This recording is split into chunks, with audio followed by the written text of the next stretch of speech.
Fast is fast छोड़ दीजिए। अभी गुंडागर्दी बंगाल में खत्म।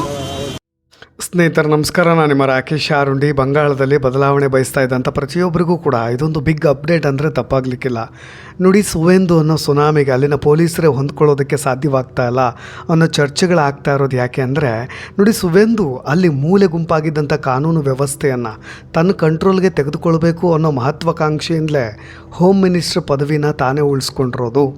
ನೋಡಿ, ಇನ್ನೂ ಒಂದರ ಹಿಂದೆ ಒಂದರಂತೆ ಕ್ರಾಂತಿಕಾರಿ ಯೋಜನೆಗಳನ್ನು ಕೂಡ ಜಾರಿಗೊಳಿಸ್ತಾ ಇರ್ತಕ್ಕಂಥ ಸುವೇಂದು ಅಧಿಕಾರಿ ಅವರು ದೀದಿ ಜಾರಿಗೆ ತಂದಿದ್ದಂಥ ಸ್ಕೀಮ್ಗಳಿಗೂ ಕೂಡ ಎಳ್ಳು ನೀರು ಬಿಡ್ತಾ ಇದ್ದಾರೆ. ಇನ್ನು ದೀದಿ ಅಡ್ಡಗಾಲ ಹಾಕಿದ್ದಂಥ ಮೋದಿ ಸ್ಕೀಮ್ಗಳನ್ನು ಕೂಡ ಜಾರಿ ತರ್ತಾ ಇರೋದು. ಫಾರ್ ಎಕ್ಸಾಂಪಲ್, ನಿಮಗೆ ಗೊತ್ತಿರ್ಬೋದು ಆಯುಷ್ಮಾನ್ ಯೋಜನೆಯಂಥ ಮಹತ್ವಾಕಾಂಕ್ಷಿ ಯೋಜನೆಗಳು. ಇನ್ನು ನೇರವಾಗಿ ವಿಷಯಕ್ಕೆ ಬಂದುಬಿಡ್ತೀನಿ. ನೋಡಿ, ಸುವೇಂದು ಅಧಿಕಾರಿ ಧರ್ಮ ಆಧಾರಿತ ನೆರವು ಯೋಜನೆಗಳನ್ನು ಸ್ಥಗಿತಗೊಳಿಸಲಿಕ್ಕೆ ಇದೀಗ ಖಡಕ್ ನಿರ್ಧಾರವನ್ನು ತೆಗೆದುಕೊಂಡಿರೋದು. ಸೋಮವಾರ ನಡೆದಂಥ 2ನೇ ಸಚಿವ ಸಂಪುಟ ಸಭೆಯಲ್ಲಿ ಇಂಥ ಮಹತ್ವದ ನಿರ್ಧಾರವನ್ನು ಪ್ರಕಟ ಮಾಡಲಾಯಿತು. ಅಂದರೆ ಮದ್ರಸಾ ಇಲಾಖೆ ಮತ್ತು ಮಾಹಿತಿ ಮತ್ತು ಸಾಂಸ್ಕೃತಿಕ ಇಲಾಖೆಯ ಅಡಿಯಲ್ಲಿ ನಡೀತಾ ಇರ್ತಕ್ಕಂಥ ಯಾವೆಲ್ಲ ಯೋಜನೆಗಳಿದಾವೋ ಅವೆಲ್ಲವೂ ಕೂಡ ಈ ತಿಂಗಳ ಅಂತ್ಯಕ್ಕೆ ಎಂಡಾಗಬೇಕು. ನಂತರ ಹಂತ ಹಂತವಾಗಿ ಅವೆಲ್ಲವನ್ನು ಕೂಡ ನಾವು ರದ್ದು ಮಾಡ್ತೀವಿ ಅನ್ನೋ ಖಡಕ್ ಸಂದೇಶವನ್ನು ಕೊಟ್ಟಿರೋದು. ಹಿಂದಿನ ಸರ್ಕಾರಗಳು ಈ ಇಮಾಮ್ಗಳಿಗೆ ಮತ್ತು ದೇವಾಲಯದ ಅರ್ಚಕರಿಗೆ ಹಣಕಾಸಿನ ನೆರವು ನೀಡಿದ್ದರಿಂದ ಈ ಥರದೊಂದು ಮಹತ್ವದ ನಿರ್ಧಾರವನ್ನು ಬದಲಾವಣೆಯನ್ನು ತರುವಂತಹ ಪ್ರಯತ್ನವನ್ನು ಈಗ ಮಾಡ್ತಾ ಇರೋದು. ಹಿಂದಿನ ತೃಣಮೂಲ ಕಾಂಗ್ರೆಸ್ ಹೇಗೆ ಮುಸ್ಲಿಂ ಓಲೈಕೆಯನ್ನು ಮಾಡಿದೆ ಅನ್ನೋದನ್ನು ನಾನೇನು ಬಾಯ್ಬಿಟ್ಟು ಹೇಳಬೇಕಾಗಿಲ್ಲ. ಅಲ್ಪಸಂಖ್ಯಾತರ ಪರವಾಗಿ ನಿಂತ್ಕೊಳ್ಳಿಕ್ಕೆ, ಅಲ್ಪಸಂಖ್ಯಾತರ ಓಲೈಕೆಯನ್ನು ಮಾಡಲಿಕ್ಕೆ ಹೇಗೆ ಅಧಿಕಾರವನ್ನು ದುರ್ಬಳಕೆ ಮಾಡಿಕೊಳ್ತು ಅನ್ನೋದನ್ನು ಕೂಡ ನಿಮಗೆ ಇಂಚಾಗಿ ಹೇಳಲೇಬೇಕು. ಯಾಕೆ ಸುವೇಂದು ಅಧಿಕಾರಿಯವರು ಈ ಥರದ ಒಂದು ನಿರ್ಧಾರವನ್ನು ತೆಗೆದುಕೊಂಡ್ರು ಅಂತ. TMC ಸರ್ಕಾರ ಆರ್ಥಿಕವಾಗಿ ದುರ್ಬಲ ವರ್ಗಗಳ ಧಾರ್ಮಿಕ ನಾಯಕರನ್ನ ಬೆಂಬಲಿಸಲಿಕ್ಕೆ ಒಂದು ಯೋಜನೆಯನ್ನು ಪರಿಚಯ ಮಾಡುತ್ತೆ. ಆದರೆ ಹೊಸ ಸರ್ಕಾರ ನಾವು ಕಲ್ಯಾಣ ಕಾರ್ಯಕ್ರಮಗಳು ಧಾರ್ಮಿಕ ಗುರುತನ್ನು ಆಧರಿಸಬಾರ್ದು. ನೀವೇನೇ ಕಲ್ಯಾಣ ಕಾರ್ಯಕ್ರಮಗಳನ್ನು ತರಲಿ, ಆದರೆ ಒಂದು ಧಾರ್ಮಿಕ ಗುರುತನ್ನು ಇಟ್ಕೊಂಡು ಅದನ್ನು ಡಿಪೆಂಡ್ ಆಗಿರಬಾರ್ದು ಅನ್ನೋದನ್ನು ಸಮರ್ಥಿಸ್ಕೊಳ್ತಾ ಇರೋದು. ರಾಜ್ಯದಲ್ಲಿ ಅಧಿಕಾರ ವಹಿಸ್ಕೊಂಡಂಥ 1 ವರ್ಷದ ನಂತರ ಹಿಂದಿನ ತೃಣಮೂಲ ಸರ್ಕಾರ ಏನು ಮಾಡಿತ್ತು ಅಂದರೆ ಇಮಾಮ್ಗಳಿಗೆ, ಮ್ಯುಸಿನ್ಗಳಿಗೆ ಮತ್ತು ಮಸೀದಿಗಳ ಅರ್ಚಕರಿಗೆ ಮಾಸಿಕ ಗೌರವಧನವನ್ನು ಘೋಷಣೆ ಮಾಡಿತ್ತು. ಅಂದರೆ ಎಷ್ಟು, ಈ ಸ್ಕೀಮ್ ಬಗ್ಗೆ ಹೇಳ್ಬಿಡ್ತೀನಿ ನೋಡಿ. ಅಂದರೆ TMC ಅಧಿಕಾರಕ್ಕೆ ಬಂದ ನಂತರ 2012ರಲ್ಲಿ ಈ ಯೋಜನೆಯನ್ನು ಪ್ರಾರಂಭ ಮಾಡಿದ್ದು, ಶುರುವಾಗಿದ್ದು ಈ ಯೋಜನೆ. ಅಂದರೆ ಇದು ಪಶ್ಚಿಮ ಬಂಗಾಳದಾದ್ಯಂತ ನೋಂದಾಯಿತ ಇಮಾಮ್ಗಳಿಗೆ ಮಾಸಿಕವಾಗಿ ತಿಂಗಳಿಗೆ 2500 ರೂಪಾಯಿ ಗೌರವಧನ ಕೊಡ್ತಾಯಿತ್ತು. ನಂತರ ಮುಲ್ಲಾಗಳಿಗೂ ಕೂಡ ಇದೇ ರೀತಿಯ ಯೋಜನೆಯನ್ನು ಪರಿಚಯ ಮಾಡ್ತು. 2020ರಲ್ಲಿ ಆಗಿನ ರಾಜ್ಯ ಸರ್ಕಾರ ಅದನ್ನು ಹಿಂದೂ ಪುರೋಹಿತರು ಮತ್ತು ಪುರೋಹಿತರಿಗೆ ಭತ್ಯೆಯನ್ನು ಕೊಡಲಿಕ್ಕೆ ಪ್ರಾರಂಭ ಮಾಡ್ತು. ಯಾಕೆ ಅಂದರೆ, ನೀವು ಕೇವಲ ಮುಸ್ಲಿಂ ಧಾರ್ಮಿಕ ಮುಖಂಡರುಗಳಿಗೆ ಮಾತ್ರ ಈ ರಾಜ್ಯ ಬೆಂಬಲವನ್ನು ಕೊಡ್ತಾ ಇದೆ ಅನ್ನೋ ವ್ಯಾಪಕವಾದಂಥ ಟೀಕೆ ಕೇಳಿ ಬಂದಿದ್ದರಿಂದ ಅದಾದ ಮೇಲೆ ಇದನ್ನು ಹಿಂದೂ ಪುರೋಹಿತರಿಗೂ ಕೂಡ ಕೊಡುವಂಥ ಪ್ರಯತ್ನಗಳನ್ನು ಮಾಡಲಾಯಿತು. ಅದು ಎಷ್ಟು? ಅದು ಮಾಸಿಕವಾಗಿ 1000 ರೂಪಾಯಿ ಗೌರವಧನ. ಅದನ್ನು ಮತ್ತೆ ಇನ್ನೂ ಟೀಕೆಗಳು ಹೆಚ್ಚಾದ್ದರಿಂದ 2000ಕ್ಕೆ ಮತ್ತೆ ಪರಿಷ್ಕರಣೆ ಮಾಡಲಾಯಿತು. ಇದೀಗ ಈ ಎಲ್ಲ ಯೋಜನೆಗಳು ಕೂಡ ಕಸದ ಬುಟ್ಟಿ ಸೇರ್ತಾ ಇರೋದು. ಇಷ್ಟು ಮಾತ್ರ ಅಲ್ಲ, ಈ ಮುಖಾಂತರವಾಗಿ ಈ ಯೋಜನೆಯಲ್ಲಿ ಯಾರೆಲ್ಲ ಸರ್ಕಾರದ ಹಣವನ್ನು ಗುಳುಂ ಮಾಡಿದ್ರೋ, ನೀವು ಹಿಂದೂ ಪುರೋಹಿತರಿಗೆ ಕೊಡ್ತೀರಿ ಅಂತ ಹೇಳಿ ಆ ಹಣವನ್ನು ಹೇಗೆ ಲಪಟಾಯಿಸಿದ್ರೋ ಅವ್ರ ವಿರುದ್ಧ ತನಿಖೆ ನಡೆಸಲಿಕ್ಕೂ ಕೂಡ ಸುವೇಂದು ಅನ್ನೋ ಸುನಾಮಿ ಇವತ್ತು ಆದೇಶವನ್ನು ಕೊಟ್ಟಿರೋದು. ಈ ನಿಧಿಯ ವಿತರಣೆಯಲ್ಲಿ ಏನೆಲ್ಲ ಅಕ್ರಮಗಳಾಗಿದ್ದಾವೋ ಆ ಅಕ್ರಮಗಳನ್ನು ತಡೆಗಟ್ಟೋದಕ್ಕೆ, ಜೊತೆಗೆ ಅದನ್ನೆಲ್ಲವನ್ನು ಕೂಡ ಜಗಜ್ಜಾಹೀರು ಮಾಡೋದಕ್ಕೆ ಒಂದು ಆಯೋಗವನ್ನು ರಚನೆ ಮಾಡಲಿಕ್ಕೂ ಕೂಡ ಸೂಚನೆ ಕೊಟ್ಟಿದೆ.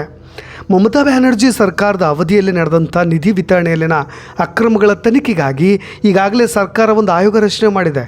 ನಿವೃತ್ತ ನ್ಯಾಯಮೂರ್ತಿಗಳಾದಂಥ ಬಿಸ್ವಜಿತ್ ದಾಸ್ ಅವರ ಮೇಲ್ವಿಚಾರಣೆಯಲ್ಲಿ ಈ ಆಯೋಗ ರಚನೆ ಮಾಡಿರೋದು. ಜೊತೆಗೆ ರಾಜ್ಯದಾದ್ಯಂತ ಮಹಿಳೆಯರ ಮೇಲೆ ಏನೆಲ್ಲ ದೌರ್ಜನ್ಯ ಪ್ರಕರಣಗಳನ್ನು ಆಗಿದಾವೋ ಅವೆಲ್ಲವುಗಳ ವಿರುದ್ಧವಾಗಿ ಮತ್ತೊಮ್ಮೆ ಪರಿಶೀಲನೆ ನಡೀತಾ ಇದೆ. ನಾವು ನಿವೃತ್ತ ನ್ಯಾಯಮೂರ್ತಿ ಸಮಪ್ತಿ ಚಟರ್ಜಿಯವರ ನೇತೃತ್ವದಲ್ಲಿ ಈ ಸಮಿತಿಯನ್ನು ರಚನೆ ಮಾಡ್ತಾ ಇದ್ದೀವಿ ಅಂತ ಹೇಳಿ ಸುವೇಂದು ಅಧಿಕಾರಿಯವರು ಖಡಕ್ ತೀರ್ಮಾನವನ್ನು ತೆಗೆದುಕೊಂಡಿರೋ ವಿಷಯವಾಗಿ ಒಂದು ಅಧಿಕೃತವಾದಂಥ ಸ್ಟೇಟ್ಮೆಂಟ್ನ ಕೊಟ್ಟರು. ಇನ್ನು OBC ಪಟ್ಟಿಯ ಬಗ್ಗೆ ಹೇಳಲೇಬೇಕು. ನೋಡಿ, ಒಬ್ಬ ಆಡಳಿತಾಧಿಕಾರಿ ಪ್ರಾಮಾಣಿಕನಾಗಿದ್ದರೆ, ದಕ್ಷ ಅಧಿಕಾರಿಯಾಗಿದ್ದರೆ, ಸೆಕ್ಯುಲರ್ ಆಗಿದ್ದರೆ ಎಲ್ಲವೂ ಕೂಡ ಈ ರೀತಿಯಾದಂಥ ತೀರ್ಮಾನಗಳು ಬರುತ್ತೆ ಅನ್ನೋ ಥರದ ಚರ್ಚೆಗಳಾಗ್ತಾ ಇರೋದು. ನೋಡಿ, ಒಂದು ನಿರ್ಣಾಯಕ ಕಾನೂನು ತಿರುವು ಅಂತ ಹೇಳಿ ಇದನ್ನು ಕರೀತಾ ಇರೋದು. ಮಹತ್ವದ ತಿರುವು. ಇದೇ ಪಶ್ಚಿಮ ಬಂಗಾಳದಲ್ಲಿ ನಡೀತಾ ಇರೋದು. BJP ನಾಯಕ ಸುವೇಂದು ಅಧಿಕಾರಿ ನೇತೃತ್ವದ ಪಶ್ಚಿಮ ಬಂಗಾಳ ಸರ್ಕಾರ ಈಗ OBC ವರ್ಗೀಕರಣದ ಕುರಿತು ಕಲ್ಕತ್ತಾ ಹೈಕೋರ್ಟ್ನ 2024 ತೀರ್ಪನ್ನು ಪ್ರಶ್ನೆ ಮಾಡಿ ಭಾರತದ ಸುಪ್ರೀಂ ಕೋರ್ಟ್ನಲ್ಲಿ ಇದೇ ಪಶ್ಚಿಮ ಬಂಗಾಳ ಸಲ್ಲಿಸಿದಂಥ ಅರ್ಜಿಯನ್ನು ವಾಪಸ್ ಪಡಿತಾ ಇದೆ. ಯಾಕೆ ವಾಪಸ್ ಪಡಿತಾ ಇದೆ ಅಂದರೆ, ಇದೇನಾದರೂ ಅಂಗೀಕರಿಸಲ್ಪಟ್ಟರೆ ಹೈಕೋರ್ಟ್ ತೀರ್ಪು ಸಂಪೂರ್ಣವಾಗಿ ಕಾರ್ಯರೂಪಕ್ಕೆ ಬಂದುಬಿಡುತ್ತೆ.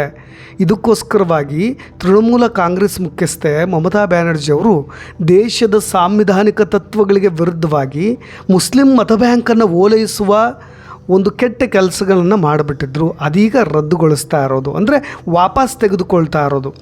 ಹೈಕೋರ್ಟ್ ಸಮರ್ಥವಾಗಿ ಹೇಳಿತ್ತು, ಪಶ್ಚಿಮ ಬಂಗಾಳದ ಹೈಕೋರ್ಟ್. ಆದರೆ ಇದನ್ನು ಸುಪ್ರೀಂ ಕೋರ್ಟ್ ಮೊರೆ ಹೋಗಲಾಗಿತ್ತು. ಹೈಕೋರ್ಟ್ ಏನು ಹೇಳಿತ್ತು ಅಂದರೆ, ನೋಡಿ, ರಾಜ್ಯದ OBC ಪಟ್ಟಿಯಲ್ಲಿ, ಪಶ್ಚಿಮ ಬಂಗಾಳದ OBC ಪಟ್ಟಿಯಲ್ಲಿ 77 ಸಮುದಾಯಗಳ ಸೇರ್ಪಡೆಯನ್ನು ಅಮಾನ್ಯಗೊಳಿಸಿತ್ತು ಇದೇ ಪಶ್ಚಿಮ ಬಂಗಾಳದ ಹೈಕೋರ್ಟ್. ಏನಾಗಿತ್ತು ಅಂದರೆ 2010ರಿಂದ ನೀಡಲಾದಂಥ ಸುಮಾರು 5 ಲಕ್ಷ ಪ್ರಮಾಣ ಪತ್ರಗಳನ್ನು ಕೂಡ ಅದು ರದ್ದು ಮಾಡಿತ್ತು. ಅದರಲ್ಲಿ 75 ಮುಸ್ಲಿಂ ಸಮುದಾಯಗಳು OBC ಪಟ್ಟಿಗೆ ಸೇರ್ಪಡೆಯಾಗಿದ್ದವು. ಇದರ ವಿರುದ್ಧವಾಗಿ ಯಾವಾಗ ಹೈಕೋರ್ಟ್ ಇದನ್ನು ಅಮಾನ್ಯಗೊಳಿಸುತ್ತೋ ಸುಪ್ರೀಂ ಕೋರ್ಟ್ ಮೊರೆ ಹೋದಾಗ ಮತ್ತು ಇದು ಏನಾದರೂ ಅಂಗೀಕಾರವಾಗಿದ್ದರೆ ದೊಡ್ಡ ಎಡವಟ್ಟಾಗಿಬಿಡುತ್ತೆ ಅನ್ನೋದು ಕೂಡ ಸುವೇಂದು ಅಧಿಕಾರಿ ಗೊತ್ತಿತ್ತು. ಅದಕ್ಕೆ ಈಗ ಸರ್ಕಾರ ಬದಲಾದಾಗ ನಿಯಮಗಳು ಕೂಡ ಬದಲಾಗುತ್ತಲ್ವ, ಹಾಗೆ ಇವತ್ತು ಬದಲಾಗಿರೋದು. ಇನ್ನು ಅಚ್ಚರಿಯ ವಿಷಯಗಳನ್ನು ನಾನು ಹೇಳಲೇಬೇಕು, ಏನೆಲ್ಲ ಡೆವಲಪ್ಮೆಂಟ್ಸ್ ಆಯಿತು ಅಂತ. ಪ್ರಧಾನಿ ಮೋದಿಯವರು ಪಶ್ಚಿಮ ಬಂಗಾಳಕ್ಕೆ ಬರ್ತಾಯಿದ್ರು. ಆ ರ್ಯಾಲಿ ನಡೆಯೋದ್ರ ಮುನ್ನವಾಗಿ TMC BJP ಕಾರ್ಯಕರ್ತರ ನಡುವೆ ಸಂಘರ್ಷ ಆಯಿತು, ಕಲ್ತೂರಾಟ ಆಯಿತು, ಭಾಳ ಜನ ಗಾಯ ಆಯಿತು. ಪೊಲೀಸ್ನವ್ರಿಗೂ ಕೂಡ ಕೆಲವೊಂದು ಗಾಯಗಳಾದವು. ಪೊಲೀಸರ ಆತ್ಮವಿಶ್ವಾಸವನ್ನು ಈಗ ಡಬಲ್ ಮಾಡಲಿಕ್ಕೆ ಒಂದೇ ಒಂದು ಭಾಷಣ ಸುವೇಂದು ಅವ್ರದ್ದು. ಅದರ ಹೈಲೈಟ್ಸ್ನ ಹೇಳ್ತಾ ಹೋಗ್ಬಿಡ್ತೀನಿ. ಇಲ್ಲಿ ನೋಡಿ, ಪಶ್ಚಿಮ ಬಂಗಾಳದಲ್ಲಿ ಯಾರು ಬೇಕಾದರೂ ಆಂದೋಲನ ಮಾಡಬಹುದು, ಯಾರು ಬೇಕಾದರೂ ಕೂಡ ಹೋರಾಟವನ್ನು ನಡೆಸಬಹುದು. ಆದರೆ ಅದು ಕಾನೂನುಬದ್ಧವಾಗಿರಬೇಕು, ತಾರ್ಕಿಕವಾಗಿರಬೇಕು. ಇದು ಪ್ರಜಾಪ್ರಭುತ್ವ ರಾಷ್ಟ್ರ. ನನ್ನ ಪ್ರಕಾರ ಶ್ರೀನಗರದಲ್ಲಿ ಧಾರ್ಮಿಕ ಘೋಷಣೆಗಳೊಂದಿಗೆ ಕಲ್ಲು ತೂರಾಟವೂ ಕೂಡ ನಿಂತಿದೆ. ಅದು ಇಲ್ಲಿ ಕೂಡ ನಿಲ್ಲಬೇಕು. ನನ್ನ ಬಂಧು ಬಳಗ CRPF ಗೆಳೆಯರು ಗಾಯಗೊಂಡಿದ್ದಾರೆ. ನಾನಿವತ್ತು ಅವ್ರನ್ನ ಭೇಟಿಯಾಗಲಿಕ್ಕೆ ಬಂದಿದ್ದೀನಿ. ಅವರ ಆರೋಗ್ಯ ಹೇಗಿದೆ, ಗಾಯ ಹೇಗಿದೆ, ಹೇಗೆ ಅವರು ಅನಾಹುತದಿಂದ ಜನರನ್ನ ರಕ್ಷಣೆ ಮಾಡಿದ್ದಾರೆ. ಜೊತೆಗೆ ಇವತ್ತು ಇದೇ ಪೊಲೀಸರ ಬೆಂಬಲವಾಗಿ ನಾನು ನಿಂತ್ಕೊಳ್ತಾ ಇದ್ದೀನಿ. BNS ಆ್ಯಕ್ಟ್ ಏನು ಹೇಳುತ್ತೆ, ಅದರ ನಿಯಮಗಳೇನುತ್ತೆ, ಅದರ ಆಧಾರದ ಮೇಲೆ ನೀವು ಕೆಲಸ ಮಾಡಿ. ಯಾವುದೇ ಭಯ ಇಲ್ಲದೆ ನೀವು ಕೆಲಸ ಮಾಡ್ತಾಯಿರಿ. ಯಾಕೆಂದರೆ ಗೃಹ ಸಚಿವನಾಗಿರ್ತಕ್ಕಂಥ ಮತ್ತು ಮುಖ್ಯಮಂತ್ರಿ ಆಗಿರ್ತಕ್ಕಂಥ ನಾನು ನಿಮ್ಮೊಂದಿಗಿದ್ದೀನಿ, ಇಡೀ ಇಲಾಖೆ ನಿಮ್ಮೊಂದಿಗಿದೆ. ನೀವು ಭಾಳಷ್ಟು ಜನರು, ಅಂದರೆ ಆರೋಪಿಗಳ ಕುರಿತಾಗಿ ಅವ್ರು ಹೇಳ್ತಾ ಇರೋದು, ಈ ಒಂದು ಕಲ್ಲು ತೂರಾಟವನ್ನು ನಡೆಸಿದವರು, ದೊಂಬಿ ಮಾಡಿದವರು, ನೀವು ಹಿಂದಿನ ಸರ್ಕಾರ ಇದೆ ಅಂತ ಅಂದ್ಕೊಂಡಿದ್ರೆ, ಹಿಂದಿನ ನಿಯಮಗಳಿದೆ ಅಂತ ಅಂದ್ಕೊಂಡಿದ್ರೆ, ಪೊಲೀಸ್ ಪಡೆ ಮೊದಲಿಗಿತ್ತಲ್ಲ ಕೈಕಟ್ಟಿ ನಿಂತ್ಕೊಳ್ಳುತ್ತೆ ಅಂತ ಅನ್ನೋ ತಪ್ಪು ಭಾವನೆಯಲ್ಲಿ ನೀವಿದ್ದರೆ, ಇವತ್ತು ಕೂಡ ಪೊಲೀಸ್ನವರು ಕೈಕಟ್ಟಿ ನಿಂತ್ಕೊಳ್ತಾರೆ ನಾವೇನು ಮಾಡಿದ್ರು ಅಂತ. ಅದನ್ನೆಲ್ಲವನ್ನು ಕೂಡ ಇವತ್ತಿಗೆ ನಿಲ್ಲಿಸಿಬಿಡಬೇಕು. ಗೂಂಡಾಗಿರಿ, ರೌಡಿಸಮ್ ಮತ್ತು ರಾಷ್ಟ್ರೀಯ ವಿರೋಧಿ ಸಾಮಾಜಿಕ ಚಟುವಟಿಕೆಗಳು, ಹೀಗೆ ನಾವು ಬದುಕಬಲ್ಲಿವಿ ಅನ್ನೋ ಥರದ್ದು, ಈ ಥರದ್ದೆಲ್ಲ ಪುಂಡಾಗಿರಿ ಮಾಡ್ಕೊಂಡು ಬದುಕಬಲ್ಲಿವಿ ಅಂತ ಅಂದ್ಕೊಂಡ್ರೆ ಅದು ತಪ್ಪಾಗುತ್ತೆ. ನಾನು ಪೊಲೀಸ್ರಿಗೆ ಒಂದು ಬಹಳಷ್ಟು ದೊಡ್ಡ ಭರವಸೆಯನ್ನು ಕೊಡ್ತಾ ಇದ್ದೀನಿ. ಜೊತೆಗೆ ಮಂತ್ರಿಯಾಗಿ, ಗೃಹ ಸಚಿವನಾಗಿ ಒಂದೇ ಒಂದು ಕೊನೆ ಮಾತನ್ನು ಹೇಳ್ತಾ ಇದ್ದೀನಿ ಅಂತ ಹೇಳಿ ಪೊಲೀಸ್ನವ್ರಿಗೆ ಅವ್ರು ಹೇಳ್ತಾಯಿದ್ರು. ಆರೋಪಿಗಳನ್ನು ಬಂಧಿಸುವವರೆಗೂ ಕೂಡ ಬಿಡಬೇಡಿ. ಎಲ್ಲ ಪೊಲೀಸ್ ಸ್ನೇಹಿತರಿಗೂ ಕೂಡ ಅದನ್ನೇ ಹೇಳ್ತಾ ಇದ್ದೀನಿ ನಾನು. ಸ್ಥಳದಲ್ಲಿ ಯಾವ ಉನ್ನತ ಆದೇಶಗಳೇ ಇರಲಿ, ಚಿಂತಿಸದೆ ಮುಲಾಜಿಲ್ಲದೆ ಮುನ್ನುಗ್ತಾ ಇರಿ. ಆ ಆರೋಪಿ ಯಾವ ಗುಂಪಿನವನಾಗಿರಲಿ, ಯಾವ ಧರ್ಮದವನಾಗಿರಲಿ, ಯಾವ ಪಂಗಡದವನಾಗಿರಲಿ, ಯಾವ ಪ್ರಭಾವಿ ವ್ಯಕ್ತಿಯಾಗಿರಲಿ ಅಂತ ಹೇಳಿ ಇವತ್ತು ಸುವೇಂದು ಅಧಿಕಾರಿಯವರು ಕೆಚ್ಚೆದೆಯ ಭಾಷಣವನ್ನು ಮಾಡೋದ್ರ ಮುಖಾಂತರವಾಗಿ ಪೊಲೀಸರ ಎದೆಯಲ್ಲಿ ಸ್ಫೂರ್ತಿಯನ್ನು ತುಂಬ್ತಾ ಇದ್ದರು. ನೋಡಿ, ಪಶ್ಚಿಮ ಬಂಗಾಳ ಹೇಗೆ ಬದಲಾಗ್ತಾ ಇದೆ ಅಂತ ಆರಂಭದಲ್ಲಿ ನಾನು ನಿಮಗೊಂದು ವಿಡಿಯೋದ ಮುಖಾಂತರವಾಗೂ ಕೂಡ ಸ್ಪಷ್ಟೀಕರಣವನ್ನು ಕೊಟ್ಟಿದ್ದೆ, ಏನೆಲ್ಲ ಬದಲಾವಣೆಗಳಾಗ್ತಾ ಇದೆ ಅಂತ. ಕಸಾಯಿ ಖಾನೆಗಳಿಗೂ ಕೂಡ ಫಿಟ್ನೆಸ್ಸನ್ನು ಕಡ್ಡಾಯ ಮಾಡ್ತಾ ಇರೋದು, ಫಿಟ್ನೆಸ್ ಸರ್ಟಿಫಿಕೇಟ್ ಏನು ಅನ್ನೋದನ್ನು ಕೂಡ ಆ ವಿಡಿಯೋದಲ್ಲಿ, ಕಳೆದ ವಿಡಿಯೋದಲ್ಲಿ ನಾನು ಹೇಳಿಬಿಟ್ಟಿದ್ದೀನಿ. ತುಂಬ ಅಂಗವಿಕಲವಾದಂಥ ಪಶುಗಳನ್ನು, 14 ವರ್ಷ ಒಳಗಿರ್ತಕ್ಕಂಥ ಪಶುಗಳನ್ನು ಯಾವನ್ನೂ ಕೂಡ ನೀವು ಕಸಾಯಿ ಖಾನೆಗೆ ಹಾಕೋ ಹಾಗಿಲ್ಲ ಅಂತ. ಅಂದರೆ ಅವು ಕಾಯಿಲೆಗೊಳಗಾಗದೇ ಇರೋದು, ಕಾಯಿಲೆಯಿಂದ ಬಳಲ್ತಾ ಇರೋದು, ಜೊತೆಗೆ ಹ್ಯಾಂಡಿಕ್ಯಾಪ್ಡ್ ಆಗದೇ ಇರೋದು, 14 ವರ್ಷ ಒಳಪಟ್ಟಂತಹ ಪಶು ಆಗಿರ್ಬೋದು, ಅವೆಲ್ಲವನ್ನೂ ಕೂಡ ನೀವು ಫಿಟ್ನೆಸ್ ಸರ್ಟಿಫಿಕೇಟ್ ಇಲ್ಲದೆ ಕಸಾಯಿಖಾನೆ ನಡೆಸ್ತಾ ಇದ್ದರೆ ಮೋಸ್ಟ್ ಡೇಂಜರಸ್ ಪರ್ಸನ್ ನಾನು ಬಂದಿದ್ದೀನಿ ಅನ್ನೋ ಥರದ್ದು ಒಂದು ಆದೇಶವನ್ನು ಅವ್ರು ಕೊಟ್ಟಿದ್ದು. ಜೊತೆಗೆ ಇವತ್ತು ಏನೆಲ್ಲ ಬದಲಾಗಿದೆ ಪಶ್ಚಿಮ ಬಂಗಾಳದಲ್ಲಿ ಅಂದರೆ, ಸರ್ಕಾರಿ ಆಸ್ತಿಗಳನ್ನು ಆಕ್ರಮಿಸಿಕೊಂಡಂಥ ಗುಂಡಾಗಳನ್ನು ಜನರು ಒದ್ದೋಡಿಸ್ತಾ ಇದ್ದಾರೆ ಅಂತ ನಾನು ಹೇಳಿದ್ದೆ ನಿಮಗೆ. ಪಾರ್ಟಿ ಕಚೇರಿಗಳ ಥರ ಕೆಲಸ ಮಾಡ್ತಾ ಇದ್ದಂಥ ದೇವಾಲಯಗಳು, ಹಾಸ್ಟೆಲ್ಗಳು, ಶಾಲಾ ಕಟ್ಟಡಗಳನ್ನು ತೆರವುಗೊಳಿಸ್ತಾ ಇದ್ದಾರೆ. ಗ್ರಾಮೀಣ ಮಟ್ಟದಲ್ಲಿ ಯಾರ್ಯಾರು ಇವತ್ತು TMC ಬಾವುಟ ಹಿಡ್ಕೊಂಡು ದಾದಾಗಿರಿ ಮಾಡ್ತಾಯಿದ್ರು ಅವರೆಲ್ಲರಿಗೂ ಕೂಡ ಇವತ್ತು ಜನರೇ ಅವ್ರನ್ನ ಹೆದರಿಸ್ತಾ ಇರೋದು. ಮಹಿಳೆಯರ ಮೇಲೆ ದೌರ್ಜನ್ಯಗಳು ನಿಂತು ಹೋಗ್ತಾ ಇದೆ. ಕಾರ್ಯಕರ್ತರೆ ಅಂದರೆ ಸ್ಥಳೀಯ ಮಟ್ಟದಲ್ಲಿ ಇದೇ TMC ಕಾರ್ಯಕರ್ತರು ಅಂತ ಹೇಳ್ಕೊಂಡು ತಿರುಗಾಡ್ತಾ ಇದ್ದವರು ಇವತ್ತು ಊರು ಬಿಟ್ಟಿದ್ದಾರೆ. TMCಯ ಮಾತು ಕೇಳಿಕೊಂಡು ಇವತ್ತು MLAಗಳು ಕೂಡ ಅವ್ರ ಮುಖ ತೋರಿಸ್ಲಿಕ್ಕೂ ಕೂಡ ಅಂಜುತ್ತಾ ಇದ್ದಾರೆ. ನಾವೇ ಬಾಸ್ಗಳು ಅಂತ ಹೇಳ್ಕೊಳ್ತಾ ಇದ್ದವರು ಇವತ್ತಿಗೆ ಅವರು ಮಾಜಿ ಬಾಸ್ಗಳು.